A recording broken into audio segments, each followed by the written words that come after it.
السلام علیکم ورحمۃ اللہ وبرکاتہ نحمدہ ونصلی علی رسولہ الکریم اما بعد فاعوذ باللہ من الشیطان الرجیم بسم اللہ الرحمن الرحیم۔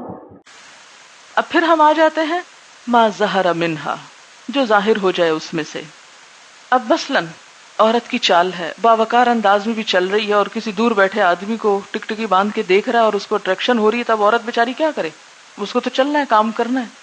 اب اس عورت کو کچھ نہیں کہا جائے گا کیونکہ ما ظہر منہا میں آ گیا، اس کو پکڑ لیا جائے گا جو اس چیز سے، اس رخصت سے ناجائز فائدہ اٹھا رہا ہے۔ پھر اسی طرح جیسے عورت کی مثلاً ہاتھ ہیں، ہاتھوں کی انگلیوں میں اٹریکشن ہو سکتی ہے، چھوٹا موٹا زیور ہو سکتا ہے، بہت زیادہ نہیں، چھوٹا موٹا گھڑی ہو سکتی ہے آپ کی ٹائم دیکھنے کے لیے، ہاتھوں کے اوپر کوئی مہندی شہندی ہو سکتی ہے۔ تو ایسی صورت میں اب آپ دیکھیں کہ اگر آپ گھر سے باہر ہیں تو آپ پھر بھی احتیاط کر لیتے ہیں، انگوٹھیاں اتار جاتے ہیں یا ذرا کم کر لیتے ہیں زینت کو، لیکن گھر میں اگر نامحرم رشتہ دار ساتھ رہ رہے ہیں، دیور ساتھ رہ رہے ہیں یا اور لوگ، تو اب اس میں آپ مہندی ہمیشہ ہی اتار کے رکھیں یا آپ اپنی ہر چیز ہی اتار کے پھینک دیں، تو یہ تو نہیں ہو سکتا۔ اس میں لین دین وہ چیزیں ہوں گی۔ تو ما ظہر منہا میں پھر کیا ہے کہ یہ چیز شامل ہو جاتی ہے کہ جیسے ہاتھ یا ہاتھ کے اوپر لگی ہوئی کوئی چیز ہے، اب جب آپ لین دین کریں گے تو کیا ہوگا؟ وہ ہاتھ ظاہر ہوگا، جیسے کہ ایک حدیث میں آتا ہے، یہ ابو داؤد میں حضرت عائشہ کی روایت ہے، ایک عورت نے پردے کے پیچھے سے ہاتھ بڑھا کر نبی صلی اللہ علیہ وسلم کو درخواست دی، کوئی لکھی ہوئی چیز تھی۔ حضور نے پوچھا یہ عورت کا ہاتھ ہے یا مرد کا؟ اس نے عرض کیا عورت کا ہاتھ ہے۔ آپ نے فرمایا عورت کا ہاتھ ہے تو کم از کم ناخن ہی مہندی سے رنگ لیے ہوتے، یعنی اگر ناخنوں پہ نیل پالش یا مہندی لگی ہوئی ہے اور آپ بازار میں کھڑے کوئی چیز لے دے رہے ہیں اور کوئی آدمی مسلسل آپ کو دیکھے جا رہا ہے تو دیکھتے تو آپ اس میں آپ کر لیں، لیکن اب گلوز پہننے کا حکم نہیں ہے یہاں۔ بہت سے لوگ میں نے دیکھے ہیں، خواتین جب وہ شرعی پردے کے نام سے حجاب کرنے لگتی ہیں تو شدید گرمی کے موسم میں بھی گلوز پہننا شروع کر دیتی۔ عرب ممالک میں خاص طور پر میں نے ایسا حجاب دیکھا ہے۔ تو اس حدیث سے تو ہم کو کیا پتہ چلتا ہے کہ ہاتھوں کا پردہ وہ نہیں ہے جو باقی جسم کی زینت اور لباس اور ان چیزوں کا ہے۔ ہاتھ ہی کے ساتھ پھر پاؤں بھی آ جاتے ہیں۔ مثلاً یہ تو نہیں ہو سکتا کہ ہر وقت آپ جراب پہن کے رکھیں یا پاؤں کے ناخن پہ کوئی مہندی شہندی نہ ہو، اس پہ بھی ہو سکتی۔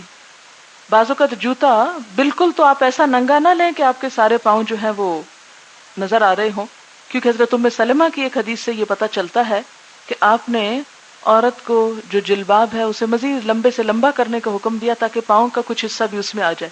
تو جب ہم شلوار مثلاً پہنتے ہیں تو آپ دیکھیں گے کہ پاؤں کا اوپر والا حصہ خود بخود چھپنے لگتا ہے، جوتا پہنتے تو نیچے تلی بھی کچھ چھپنے لگتی ہے، سٹریپ وغیرہ ہوتے ہیں تو کچھ آگے سے بھی چھپ جاتا ہے، بند جوتا ہو تو مزید چھپ جاتا ہے، لیکن کہیں نہ کہیں سے تھوڑا بہت اگر نظر آ جائے تو وہ کوئی ایسی قیامت ڈھانے والی بات نہیں ہے۔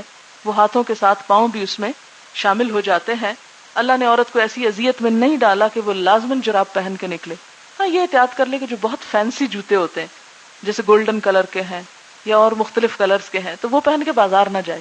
بازار کے لیے آپ مختلف طرح کا باوقار قسم کا اپنا لباس رکھیں یا چیزیں رکھیں، یا یہ نہیں کہ آپ بازار جانے لگے تو آپ یہ سوچیں کہ چونکہ اسلام میں مہندی کا پردہ نہیں ہے اس لیے ذرا میں نئی نیل پالش لگا کے اور ہر لیٹسٹ انگوٹھیاں وغیرہ لگا کے پھر میں باہر نکلوں، کون سا پردہ ہے اس کا؟ نہیں، اس میں بھی احتیاط کی ضرورت ہے۔ ایک ہوتا ہے ما ظہر منہا اور ایک ہے خود ظاہر کرنا۔ ظہر منہا میں کیا ہے؟ آپ شادی پہ جا رہی ہیں، آپ کے ہاتھوں میں بھی کچھ لگا، پاؤں میں کچھ لگا، آپ جا رہے ہیں رستے میں کسی بس میں بیٹھ رہے ہیں، ویگن میں، ہر شخص کے پاس گاڑی نہیں ہوتی اور ہر شخص کے پاس ایسے اہتمام نہیں ہے کہ وہ ساری زیب و زینت کے ساتھ صرف اپنی گاڑی میں بیٹھ کے احتیاط سے چلا جائے، پبلک ٹرانسپورٹ آپ کو یوز کرنی پڑ سکتی۔ تو اب کیا ہے کہ اس میں آپ جان بوجھ کے نہیں کریں، لیکن جو چیزیں مجبوراً ظاہر ہو رہی ہیں وہ پھر اس ایکسیپشنل کیسز میں آ جاتی ہیں، ایگزمپٹ ہو جاتی ہیں، اس سے یعنی بچایا گیا۔ اسی طرح جو چادر آپ اوڑھیں گے تو اس چادر کو زینت والا تو نہیں ہونا چاہیے، لیکن کوئی بھی چادر جب عورت لیتی ہے ایک صاف ستھرے اچھے استری کی ہوئی، یا جلباب پہنتی ہے یا حجاب پہنتی ہے یا کوٹ پہنتی ہے، تو کچھ نہ کچھ اس کے اندر ایسی چیز ہو سکتی ہے کہ جو دوسروں کو اٹریکٹ کر رہی ہو، اس کے مٹیریل میں کوئی چیز ہو سکتی۔ اسی لیے جلباب بیچ کوٹ جیسے آپ پہنے تو اس سے تو بچیں کہ اوپر کڑھائیاں کروانی شروع کر دیں، کیونکہ بعض سے لوگوں کو میں نے دیکھا ہے سعودی عرب میں کچھ حجاب میں تو گوٹا لگا ہوا ہوتا ہے، سنہری کرن سی لگی ہوئی ہوتی ہے اور وہ پٹیاں لگی ہوئی ہوتی ہیں، تو میں سوچتی ہوں کہ اس کے پہننے کا کیا فائدہ؟ یہ جلباب یا کوٹ تو اندر کی زینت چھپانے کے لیے ہے، اور اگر آپ نے اس کے اوپر دوہری لگا لی اور اندر آپ نے کباڑا کپڑے پہنے، کیونکہ بہت سے لوگوں کو میں نے دیکھا وہ جب حجاب پہنتے ہیں نا تو وہ کیا کرتے ہیں، اندر گھٹیا قسم کا لباس پہن کے ساری اٹریکشن جو ہے وہ اس کے اندر ہی لے آتے ہیں. تو اس میں بہت سی لیسز لگا کے اور رنگ برنگ کے اس کو بنا کے تو حجاب کو اتنا اٹریکٹیو نہ بنائے کہ وہ پھر زینت میں شامل ہو جائے. تو پھر آپ دیکھیں کہ جو چیزیں زینت کے لیے اختیار کی جاتی ہیں وہ اوپر کے ڈریس میں جب باہر آپ نکلنے لگے اس میں وہ چیز شامل نہ ہو، کیونکہ وہ ظاہرہ منہا میں نہیں آ رہی، وہ ظاہر کرنے میں آ رہی ہیں، کیونکہ جان بوجھ کے آپ نے اس میں لگائی ٹکائی ہیں.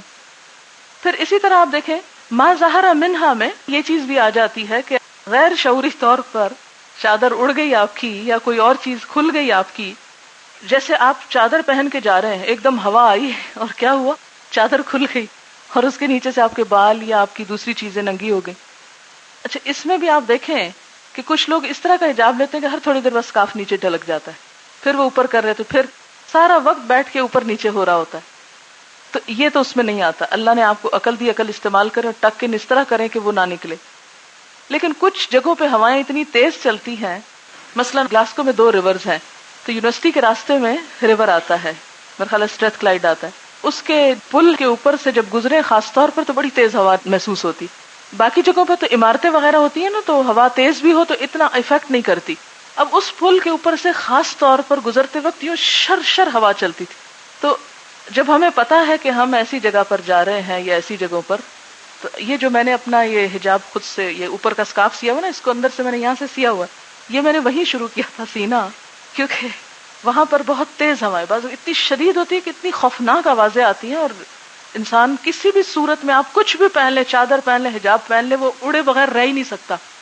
اگر آپ باہر نکلیں اور ہر وقت تو آپ کے پاس گاڑی نہیں ہو سکتی، آپ کو پیدل چلنا ہوتا، چلنا بھی چاہیے.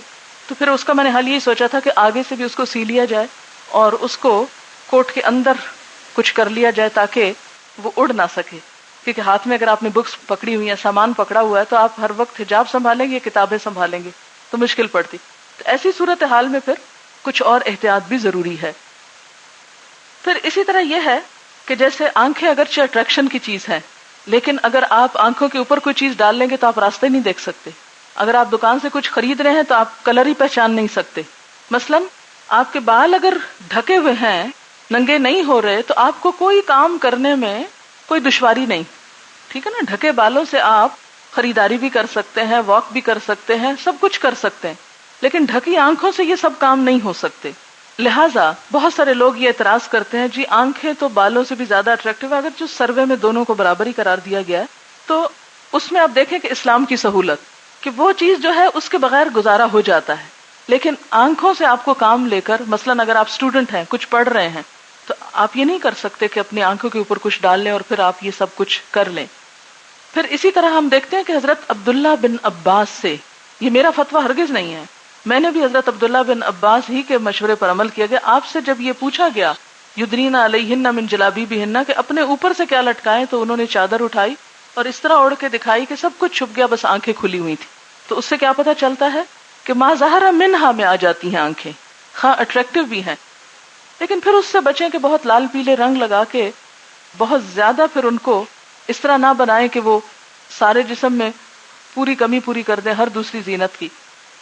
اسی طرح جیسے گھڑی پہنی ہوئی ہے تو بعض گھڑیاں بہت خوبصورت ہو سکتی ہیں، اس میں ہیرے لگے ہوئے ہو سکتے ہیں، کچھ بھی ہو سکتا ہے. اب ظاہر ہے آپ کو ٹائم دیکھنا ہے، آپ بازار میں جا رہی ہیں، آپ ایسے کر کے اپنا ٹائم دیکھتی ہیں. زیور میں بھی گھڑی آ جاتی ہے نا، جیسے انگوٹھی زینت ہے اسی طرح وہ بھی آ جاتی، تو اس میں کوئی حرج نہیں ہے. آپ یعنی اگر وہ گھڑی پہنے ہوئے ہیں، یا اسی طرح کا مثلا آپ نے پرس اٹھایا ہوا ہے تو بعض پرس بھی بڑے خوبصورت ہوتے ہیں.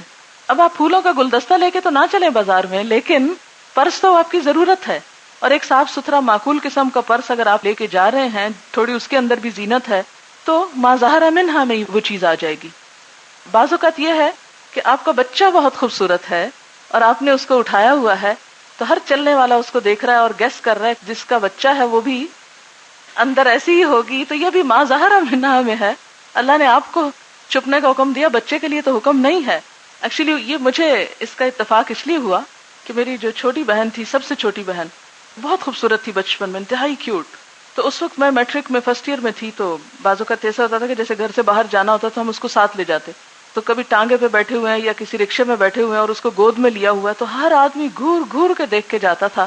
تو اس میں بہت امبیرسمنٹ ہوتی تھی کہ اب پتہ نہیں یہ کس خیال سے دیکھ رہا، ادھر دیکھتا اور پھر ادھر دیکھتا.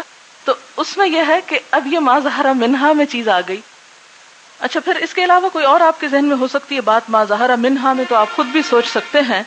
بنیادی طور پر یہ ہے کہ جو زینت اللہ نے عورت کے اندر رکھی ہے اس میں کچھ چیزیں تو وہ چھپائے گی اور کچھ چھپانے کے باوجود ظاہر ہوں گی، لہذا ما ظہر منہا میں جو خود سے ظاہر ہو جائے.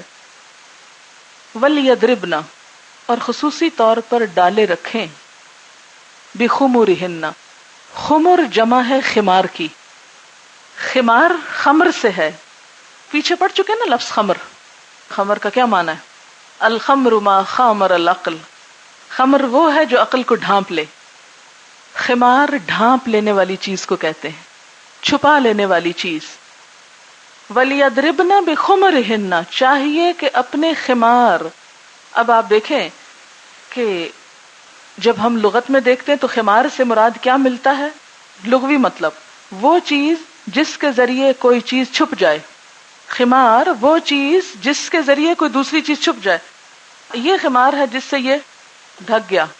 ویسے تو غطاء بولتے ہیں ڈھکنے کو، لیکن اس نے اس کو ڈھانپ دیا. یہ ایک لفظی معنی ہے خمار کا. وہ چیز خمار ہے جس سے کوئی دوسری چیز چھپ جائے. لیکن عربوں کے ہاں لفظ خمار کا اطلاق کس چیز پہ ہوتا تھا؟ جب وہ لفظ خمار بولتے تھے تو کس کپڑے کو بولتے تھے؟ چنی ہوئی رسی کو یا کسی اور چیز کو؟ خمار بولتے تھے جس سے سینہ اور سر ڈھانپ سکیں، جسے ہمارے ہاں دوپٹہ کہا جاتا ہے. دوپٹہ. چاہیے کہ ڈالے رکھیں اپنی اوڑھنیاں، اپنے دوپٹے، علی جیوبہن، اپنے سینوں پر. اب بہت سارے لوگ آپ سے حجت بازی کرتے نظر آئیں گے اور کہیں گے قرآن میں سر ڈھانکنے کا کہیں حکم نہیں، کیونکہ سینہ ڈھانپنے کا حکم ہے. یاد رکھیے لفظ خمار عربی اصطلاح میں اس کپڑے کے لیے استعمال ہوتا ہے جس سے سر اور سینہ ڈھانکا جائے. لفظ خمار کے اندر ہی سر کا ڈھانکا جانا موجود ہے. مثلا قمیص کا لفظ سنتے ہی آپ کیا سمجھتے ہیں کہ اس سے کیا ڈھک جائے؟ قمیص کا لفظ جب آپ لغت میں دیکھیں گے تو آپ کو اس کا کچھ مختلف معنی بھی نظر آئے گا، لیکن جب اصطلاح میں آپ لفظ شرٹ بولتے ہیں، قمیص بولتے ہیں، تو اس سے کیا کچھ ڈھکتا ہے؟ آپ کو معلوم ہے نا کیا کچھ ڈھانکنے کے لیے قمیص پہنی جاتی. لفظ شلوار کا اطلاق کس چیز پر ہوتا ہے؟ اگر یہ کہا جائے کہ عورت شلوار سے اپنے ٹخنے ڈھانک کے رکھے مثلا، تو اس کا یہ مطلب کیا نکلتا ہے کہ باقی کچھ اور نہ ڈھانکے. تو لفظ خمار جب استعمال ہوتا ہے اور اس میں آتا ہے کہ سینہ ڈھانپیں، یعنی خمار ذرا نیچے تک لے آئیں. گلے اور سینے کی زینت کا اہتمام عربوں کے ہاں تھا. اس کے لیے وہ جب خمار لیتی تھیں، اوڑھتی تھیں، تو اس طرح پہنتی تھیں کہ یہ سارا پیچھے ڈال دیتی، سر ڈھکا ہوتا تھا، گلا کھلا ہوتا تھا. یاد رکھیں قرآن عربی محاورے میں اترا ہے. عربی محاورے میں خمار کا لفظ عربی محاورے میں دیکھیں گے کس کام کے لیے خمار استعمال ہوتا ہے. جیسے کس کام کے لیے شلوار استعمال ہوتی، کس کام کے لیے قمیص استعمال ہوتی، تو خمار کے اندر سر کا ڈھانکنا موجود ہے. اب جیسے خمر ما خامر العقل، خمر عقل کو ڈھانپتی ہے تو خمار سر کو ڈھانکتا ہے. اب یہ ہوتا تھا کہ وہ ان کا سر ڈھانک کے وہ پیچھے کر دیتی تھی، یہ سارا کھل جاتا تھا. تو اسلام نے کیا کہا کہ وہ خمار اس طرح نہ اوڑھیں کہ صرف سر ڈھکے، بلکہ اس سے یہ جگہ بھی ڈھانپ کے رکھے. تو خمار کا اوریجنلی استعمال ہی سر سے ہوتا. یہ اصل میں یہ بات میں نے اتنی سنی کہ میں زچ ہو گئی ہوں کہ جی قرآن میں ہم نے پڑھا ہے اپنے سینے ڈھانکو، اور آپ کہتی ہیں سر ڈھانکو اور بال نظر نہ آئے. تو یہ کہاں لکھا ہے؟ اب تو دوپٹہ بھی ہمارا خمار کیا ہوتا ہے کہ یا بہت چنٹ والا یا ایک شولڈر پہ، شولڈر سے نیچے لاتے ہیں، یعنی سینہ نہیں ڈھکتے بلکہ ایک شولڈر ڈھکتے ہیں. اور وہ بھی ڈھکتے نہیں، بس ایک سمبل ہوتا ہے. اتنے لمبے لمبے دوپٹوں کا بھی رواج جب آیا 3 گز کے، 3.5 گز کے، تو اسے جہاں ڈالنا چاہیے تھا وہاں نہیں ڈالا گیا، وہ ایک شاہی لباس بن جاتا ہے. تو یہاں پر کیا فرمایا؟ وَلْيَضْرِبْنَ بِخُمُرِهِنَّ، یعنی عربوں کو کسی ایسے خمار کا نہیں پتا تھا کہ جس سے سر تو نہ ڈھکے اور صرف اسے لا کے تو یہاں ڈال لیں. تو اس کے لیے تو قمیص کافی تھی، پھر صرف خالی قمیص بھی کافی تھی. اگر صرف اتنا ہی اسلام کا، تو اللہ تعالیٰ یہ نہ کہتے کہ اپنے دوپٹوں سے اپنے سینے ڈھانکے، بلکہ کہتے اپنی قمیصوں سے اپنے سینے ڈھانک لیں، اگر صرف سینہ ڈھانکنے کا حکم تھا۔ یہ اصل میں کہا اس لیے جا رہا ہے کہ سینہ اور سینے کے اوپر گردن اور گردن پہ زیور، یہ عورت کی سب سے بڑی خوبصورتی کی جگہ ہے۔ سب سے زیادہ عورت کی اٹریکشن اسی ایریا میں ہوتی اور اسی کو زیادہ سجایا جاتا ہے۔ لہٰذا جب زینت چھپانے کا حکم ہوا تو اسے مزید تاکید کے لیے خمار اوڑھنے کا طریقہ بھی بتایا کہ اس کو ذرا نیچے لے آؤ۔ اب بھی میں نے دیکھا ہے بہت سے لوگوں کو جب اسکارف بھی لیتے ہیں تو اس کے پلو یعنی ایک یہ جو رائٹ سائڈ کا ہے وہ بائیں طرف پھینک دیتے ہیں، بائیں کا رائٹ سائڈ پہ پھینک دیتے ہیں اور سینہ اسٹریٹ کھل جاتا ہے، تو وہ خمار بھی لیے ہوئے ہیں اور حکم بھی مرضی کا کر رہے ہیں۔ اچھا، اسی طرح بعض کوٹ پہنتے ہیں اور کوٹ میں ساری جو اٹریکشن ہے وہ اس ایریا میں لے آتے ہیں، یہاں پر ایسے ایسے ڈیزائن بناتے ہیں کہ وہ اور جگہ نہ دیکھے، سارا دیکھے تو یہاں دیکھے۔ خواہ آپ نے کوٹ پہن رکھا ہو پھر بھی خمار کی جو چیز ہے وہ اوپر سے آئے گی۔ جیسے نماز میں خمار ضروری ہے نا، تو اس میں کندھے ڈھانکنا بھی ضروری ہے اور سینہ ڈھانکنا بھی ضروری ہے۔ کسی ایسے اسکارف سے مت نماز پڑھیں کہ جو صرف سر پہ اور یہاں آپ نے رسی باندھ لی اور ہلکا سا یہاں ٹائی لٹک رہی ہے اور سینہ ننگا ہے یا کندھے ننگے ہیں۔ اگرچہ نماز پہ بات نہیں رہی، لیکن میں یہ مزید اس لیے بتانا چاہتی ہوں کہ کچھ لوگوں نے اسکارف کا اتنا استعمال شروع کر دیا ہے کہ اس کو نماز میں بھی جب استعمال کرتے ہیں تو نماز کی حدود بھول جاتے ہیں۔ تو صرف کسی خاص لفظ یا کسی خاص ڈریس کو اسلام نے انٹروڈیوس نہیں کیا بلکہ حدود بتا دی۔ اب خمار کا لفظ دوپٹے اور اسکارف دونوں کے لیے استعمال ہو سکتا ہے، ٹھیک ہے؟ اس سے ضروری طور پر بھی دوپٹہ وہ نہیں جو ہمارے پاکستان یا انڈیا میں دوپٹے کے نام سے مشہور ہے۔ اوڑھنی مراد ہے، جسے اوڑھا جائے، اوپر سے لیا جائے، قمیص شلوار کے علاوہ جس کو پہنا جائے۔ پھر کیا فرمایا؟ وَلَا يُبْدِينَ زِينَتَهُنَّ، اور نہ ظاہر کریں اپنی زینت، اپنی خوبصورتی، خوبصورت لباس اور خوبصورت جیولری اور سینہ۔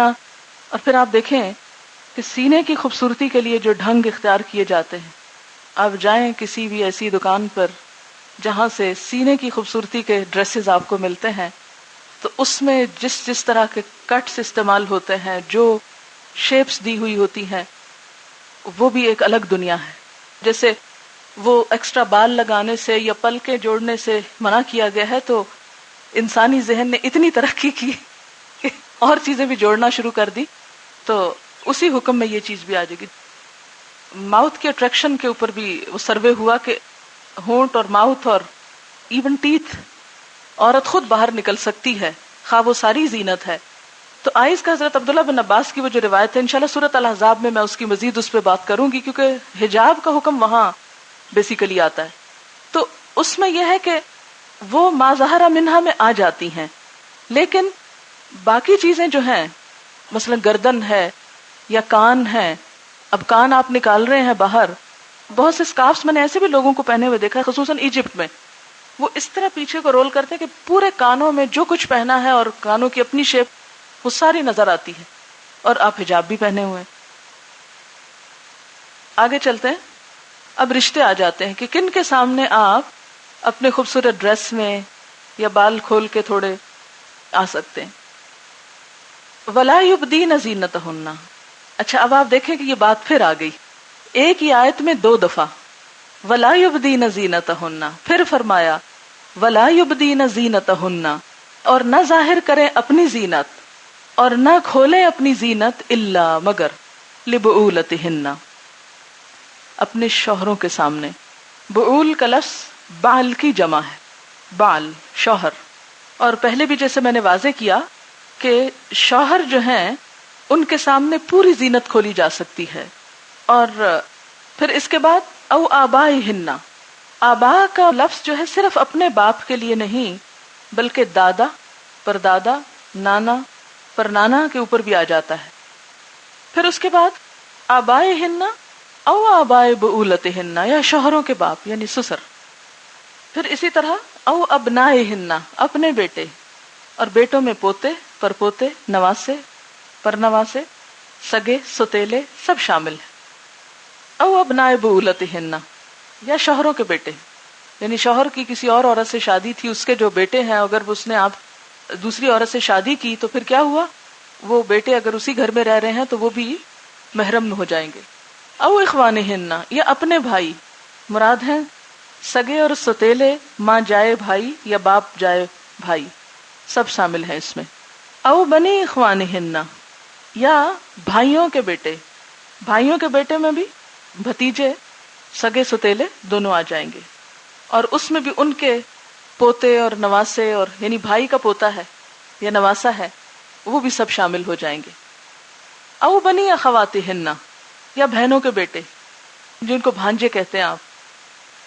اچھا یہاں تھوڑی سی وضاحت کرنا چاہوں گی رشتہ دار مرد جو ہیں ان کی اختتام پر.